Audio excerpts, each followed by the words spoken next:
name is Ty. My name is Charles. I'm Isabella. I'm 13 years old. I'm 10. I am almost 12, and this is our special Tony Awards episode.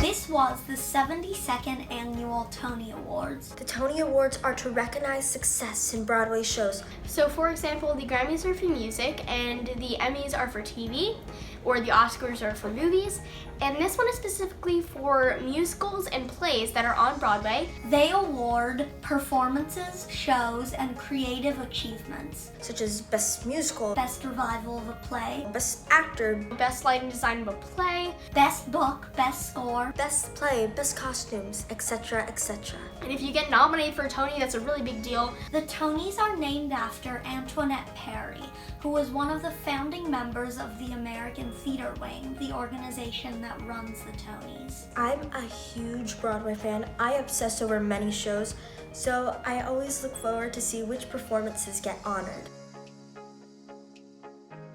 I was rooting in particular for My Fair Lady. So I was really rooting for just about everyone in Mean Girls.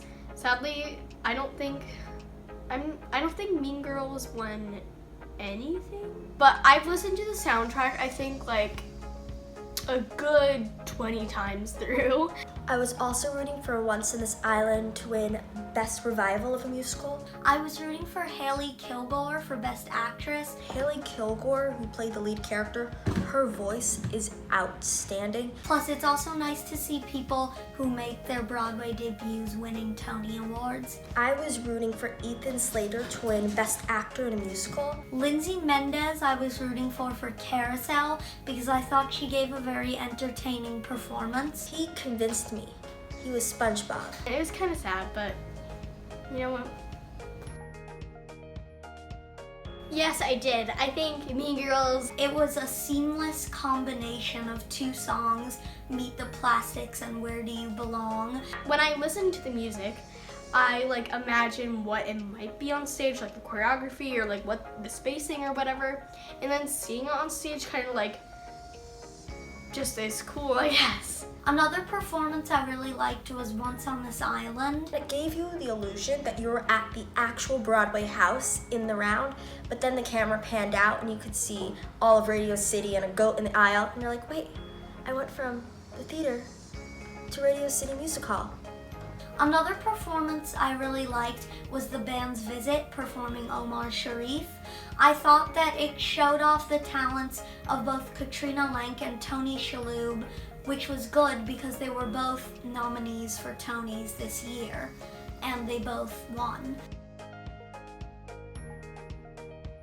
I really loved them. I thought they were really good. Sarah and Josh were spectacular. I think their performance was very simple. I did think that they had very good chemistry, which is always important for a hosting team to have. And I'm not complaining, but a lot of hosts have done a big opening number, and theirs was very simple. There was a band in the back. Unlike previous hosts, they did not do stand-up comedy, but presented the Tonys through music and song. They made the Tonys like no other award show I've ever seen.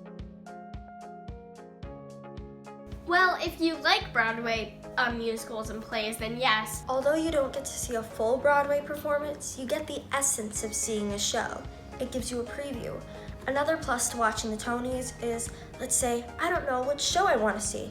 I could decide which is my favorite number from the Tonys. I definitely encourage anyone anywhere to watch the Tonys, even if they might not get the same experience out of it as somebody who sees every show in a season.